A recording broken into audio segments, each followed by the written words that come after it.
بسم اللہ الرحمن الرحیم۔ احمق ہم سفر۔ ایک بار حضرت عیسیٰ علیہ السلام کے ہمراہ ایک شخص سفر کر رہا تھا۔ اسے خیال آیا یہ سنہری موقع ہے کیوں نہ حضرت عیسیٰ علیہ السلام سے کوئی ایسا عمل سیکھ لیا جائے جس سے پتھر سونا بن جائیں اور مردے زندہ ہو جائیں۔ اس نے پیغمبر خدا سے عرض کیا، یا حضرت مجھے آج کوئی ایسا عمل بتا دیں جس سے میرا بھی کوئی فائدہ ہو جائے، مثلا میں پھونک مار کر مردوں کو زندہ کر دوں۔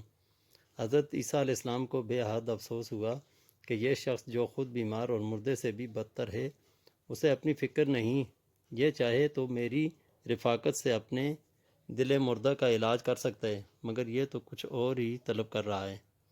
اس کا حال اس شخص جیسا ہے جو ایک ہی دن میں تخت و تاج حاصل کرنا چاہتا ہو۔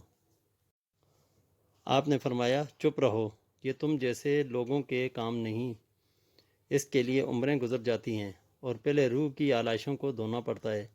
تو نے عصا تو ہاتھ میں لے لیا، مگر یہ موسیٰ علیہ السلام کے ہاتھ میں ہوگا تو اسے پھینک کر اژدہا بنایا جا سکے گا۔ یہ کام ہر شخص کا نہیں۔ اس شخص نے دوبارہ بڑی منت سماجت کرتے ہوئے کہا، اگر آپ مجھے یہ راز نہیں بتانا چاہتے تو میری یہ درخواست تو قبول فرمائیے کہ مجھے مردے کو زندہ کر کے دکھا دیجیے۔ سفر کے دوران کچھ دور آگے جا کر ایک گھڑا نظر آیا جس میں کچھ ہڈیاں تھیں۔ اس شخص نے عرض کی، یا حضرت ان ہڈیوں پر پھونکیے۔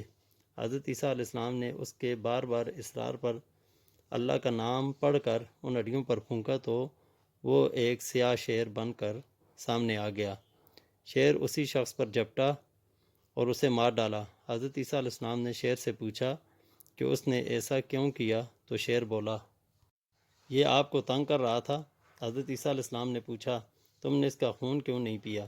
شیر نے جواب دیا، اول تو یہ آپ سے بے ادبی اور گستاخی کر رہا تھا، دوسرا اب اس دنیا کا رزق میرے نصیب میں نہیں تھا اور اس لیے میں ایسا نہ کر سکتا تھا۔